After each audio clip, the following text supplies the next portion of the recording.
راجہ صاحب آپ کے دن تھوڑے رہ گئے ہیں، بخاری صاحب یہ کہہ رہے ہیں، اور ساتھ یہ بتائیے گا کہ یہ جو احتجاج کرنے جا رہی ہے پی ٹی آئی، اس کو حکومتی سطح پہ کس طرح ڈیل کرنے کی اسٹریٹجی بنائی جا رہی ہے؟ حکومت کیا کرنے والی ہے؟ چونکہ جب پہلے سے ہی حکومت یہ بات کرتی ہے راجہ صاحب کہ اگر انہوں نے یہ کیا تو ہم 26 نومبر کا دہرائیں گے، چونکہ 26 نومبر کو وہ آپ پہ الزام لگا رہے ہیں کہ آپ نے گولیاں چلائی ہیں، تو گورنمنٹ یہ کیوں بات کرتی ہے کہ اگر انہوں نے کچھ کیا تو ہم 26 نومبر کی طرح ہی دوسری ایپیسوڈ آئے گی؟ تو آپ پہلے سے زیوم کیوں کر کے بیٹھے ہوئے ہیں کہ پی ٹی آئی نے کچھ ایجیٹیشن ہی کرنی ہے، پرامن احتجاج بھی ہو سکتا ہے؟ دیکھیں، پہلے تو میں بخاری صاحب نے پوری تاریخ پاکستان کو ایک انصافی ورژن پیش کیا ہے اس کا، اور اس کے اندر تمام ادوار کو انہوں نے ایک ہی جو ہے رسی سے لپیٹ دیا۔ تو ابھی بات ہو رہی تھی، سب سے میں وہ جواب دینا چاہتا ہوں کہ وہ ایک پیج پہ نظر نہیں آ رہی۔ تو ایک پیج پہ پارٹی کا نظر نہ آنا مختلف لیڈرز کا، میں تو یہ کہوں گا کہ یہ اپنے پیج پہ ہی نظر نہیں آ رہے۔ یعنی ابھی دیکھیں ہر جگہ پہ یہ بات ہوتی ہے کہ کال کس کی ہے؟ بانی پی ٹی آئی کی۔ لیڈ کون کرے گا؟ بانی پی ٹی آئی۔ جبکہ اس کو تو ان کے ذمہ لگایا جا رہا ہے تحریک تحفظ آئین کے، اور محمود اچکزئی صاحب جو ہیں ان کا نام لیا جا رہا ہے۔ تو یہ ابھی تک تو یہ ہی طے نہیں ہوا کہ یہ تحریک کیسے چلے گی۔ دوسرا انہوں نے کہا 1857 1947 ابراہیم لنکن اور وہ ساؤتھ افریقہ اور ساری مثالیں دیں، تو وہ تو ایک بڑا لمبا پھر اثر ہے۔ پھر تو حکومت کو واقعی اطمینان سے بیٹھنا چاہیے۔ اب آخری اس آپ کے سوال کی طرف آ جاتے ہیں کہ کیا کہے حکومت؟ کیا کہے کہ جی اگر انہوں نے 9 مئی بھی کیا تو تب بھی ہم جو ہیں وہ نہیں کریں گے۔ ظاہر ہے حکومت نے دونوں پہلو دکھانے ہوتے ہیں۔ اس کا پہلا جملہ یہ ہوتا ہے کہ احتجاج حق ہے، لیکن آپ 2014 کے دھرنوں سے لے کر 26 نومبر سے لے کر جہاں درختوں کو بھی نہیں چھوڑا گیا، احتجاج کی اجازت بھی دے دیں گے، اس کے بعد ان کی راہ میں رکاوٹیں خود ہی ڈال دیں گے، جس طرح وہ ذکر بھی کر رہے ہیں۔ یہ تو ویلڈ پوائنٹ ہے کہ آپ اگر احتجاج کی اجازت دیتے ہیں تو انہیں وہاں پہنچنے تو دیں، اس کے بعد دیکھیں کہ وہ کیا کرتے ہیں۔ آپ پہلے سے ہی ان کو اگر جو ہے روکنے کی کوشش کریں گے، آپ پہلے سے ہی وہ کھڈے کھود دیں گے سڑک پر، تو پھر وہ ان کا بھی پوائنٹ ویلڈ ہو جاتا ہے کہ بھائی ہم کیا کریں گے پھر۔ ابھی تو کوئی ایسی چیز نہیں ہوئی، لیکن آپ دیکھیں کہ جب یونین کونسل لیول پہ یہ اعلانات ہو جائیں اور یہ کہا جائے کہ جنگ ہمارا حق ہے، اور اس سے پچھلی دفعہ بھی کہ کفن باندھ کے آئیں گے، یہ آخری کال ہے، ہم پڑاؤ کریں گے، یعنی تمام وہ اصطلاحات جو تاریخ عالم کی جنگوں میں استعمال ہوتی تھی، وہ ساری اصطلاحات تو یہ استعمال کر چکے ہیں۔ پڑاؤ کرنا، محاصرہ کرنا، گھیراؤ کرنا، درخت بھی اسلام آباد کے محفوظ نہیں رہے تھے۔ تو یہ وہ بنیادی ذمہ داری ہے جو حکومت اس کے طرف لازمی بات ہے کہ حکومت اشارہ کرتی ہے، کیونکہ ہم پہ شکوے کیا ہے؟ جہاں روکا گیا وہاں پہ شکوہ یہ ہے کہ کیوں روکا گیا، اور جہاں نہیں روکا گیا اب 9 مئی کے حوالے سے تو سب سے بڑا جو الزام ہے وہ یہی ہے کہ کیوں نہیں روکا گیا۔ حالانکہ وہ دیکھیں کتنا ویل پلانڈ ایونٹ تھا کہ جس میں کہ تمام آپ کراچی سے لے کر پشاور تک کہیں کوئی کسی اور محکمہ نشانہ نہیں بنا۔ اگر بنا تو ایم ایم عالم کا جہاز بنا، اگر بنا تو عزیز بھٹی کی یادگار بنی، کیپٹن کرنل شیر خان کا مجسمہ بنا۔ تو یہ کہیں پلاننگ ہوئی تھی نا، یا ان کو الہام ہو گیا تھا ان لوگوں کو کہ ہم نے لاہور میں کور کمانڈر ہاؤس جانا ہے، میاں والی میں ایئر بیس پہ جانا ہے، سرگودا میں ایئر بیس پہ جانا ہے؟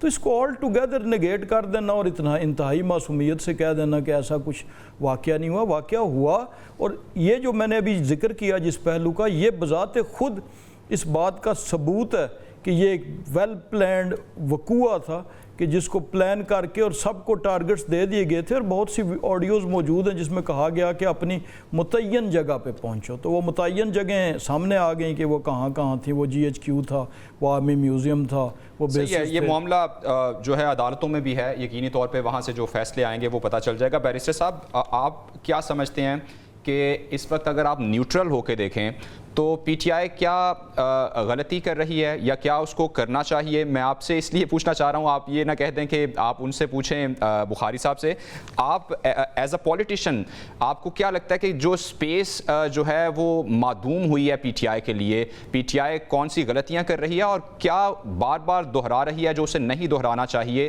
تاکہ وہ ایک پولیٹیکل سپیس کریٹ کر سکے اپنے لیے؟ اگر پی ٹی آئی ہمیں دھکیلے نہ دوسری طرف، تو ابھی ہمارے دوست بار بار یہ گلہ کہہ رہے تھے کہ 17 سیٹوں والا وزیر اعظم ہے، ان کا ایک الزام ہے۔ تو ہم نے تو یہ سب سے بڑی پارٹی تھی، نے کہا تھا کہ آپ اپنا وزیر اعظم بنائیں، انہوں نے انکار کر دیا, آج شاید انہیں گلے ہی نہ ہوتے.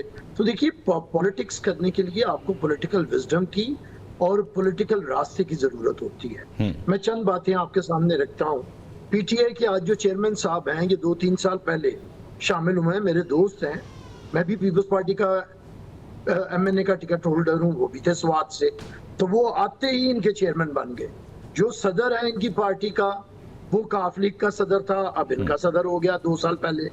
ان کا جو سیکرٹری جنرل ہے وہ میرے پروفیشن سے ہیں, میرے قابل احترام دوست ہیں, سلمان اکرم راجہ, وہ 1.5 سال پہلے گئے ہیں ان کی پارٹی میں, اب سیکرٹری جنرل.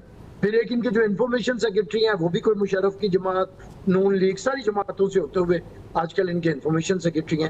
اچھا, جب آپ ساری اپنی پارٹی کے وہ لوگ جو حکومت میں بھی آپ کے ساتھ نہیں تھے, پارٹی بنانے میں بھی ساتھ نہیں تھے, جدوجہد میں بھی نہیں تھے, عمران خان صاحب کی نہ طبیعت کو اتنا جانتے ہیں, بعد میں شامل ہو رہے ہیں, تو ان کے ذریعے آپ اگر پارٹی کا احتجاج کریں گے تو بتائیے کیسے کامیاب ہوگا.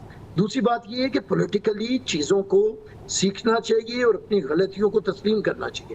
پیپلز پارٹی نے 85 کے الیکشن کا بائیکاٹ کیا, بھلے وہ غیر جماعتی الیکشن تھے, ہم نے اسے ماننا کہ وہ ہماری غلطی تھی, بی پی کہتی رہی, اس کے بعد ہم نے بدترین الیکشنز کا بھی بائیکاٹ نہیں کیا. تو ان سے جو چیزیں ہو رہی ہیں, دیکھیے اگر آپ نے سپیس, آپ کو پولیٹکس میں چاہیے, پولیٹیکل سپیس چاہیے, تو پہلے پاکستان کے اندر یہ پولیٹیکل سپیس ختم کس نے کی ہے؟ ہائیبرڈ نظام ہے آج, لیکن اس کا بانی کون ہے, لے کے کون آیا؟ کون کہتا تھا کہ آرمی چیف جو ہوتا ہے وہ قوم کا باپ ہوتا ہے؟ کون کہتا تھا کہ میرے ٹیپ کرے ٹیلی فون وزیر اعظم کے, ایجنسیز تو ٹھیک ہے ان کا کام ہے, انہیں کرنا چاہیے. اور آج آپ پاکستان کے آرمی چیف کے اوپر کیا الزامات لگا رہے ہیں, آج آپ پاکستان کے اداروں کے اوپر کیا الزامات لگا رہے ہیں. تو پولیٹکس کریں پولیٹکس کی طرح, تو اس کے لیے پھر آپ کو پولیٹیکل پارٹیز کے ساتھ بیٹھنا پڑتا ہے. ہم نے ایم آر ڈی میں بھی بدترین اپنے دشمنوں کے ساتھ, جنہوں نے بھٹو صاحب کی پھانسی کا مطالبہ کیا, بیگم نصرت بھٹو ان کے ساتھ بیٹھی, انہی لوگوں کے ساتھ, اصغر خان, مولانا فضل الرحمان. ٹھیک ہے, آپ یقینی طور پہ یہ بات ویسے بھی منطق کے بہت قریب ہے کہ سیاستدانوں کو, جی پلیز میں ذرا آرگومنٹ کمپلیٹ کر لوں پلیز.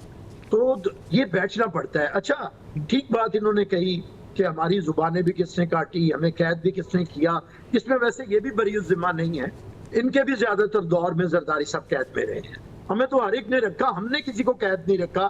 یہ ہے پیپلز پارٹی کی بات. لیکن اس کے باوجود میں بتانا یہ چاہتا ہوں کہ ہم لوگوں نے کبھی کسی سے پولیٹیکلی بدلہ نہیں لیا, کسی اپنے مخالف کو جیل میں نہیں رکھا کسی کے ساتھ. تو میں یہ کہنا چاہ رہا ہوں کہ آپ پولیٹیکل پارٹیز کے ساتھ گفت و شنید شروع کریں. مخالفین ہمیں جنہوں نے قید کیا, ہم ان کے ساتھ بیٹھے, ہم نے مشرف کے خلاف ان سے الائنس بنایا. تو اسی لیے آپ کو پولیٹیکل پارٹیز بالکل بیرسٹر صاحب, یقینی طور پہ یہی ہے, سیاستدانوں کو الٹیمیٹلی سیاستدانوں سے ہی بات کرنی پڑتی ہے.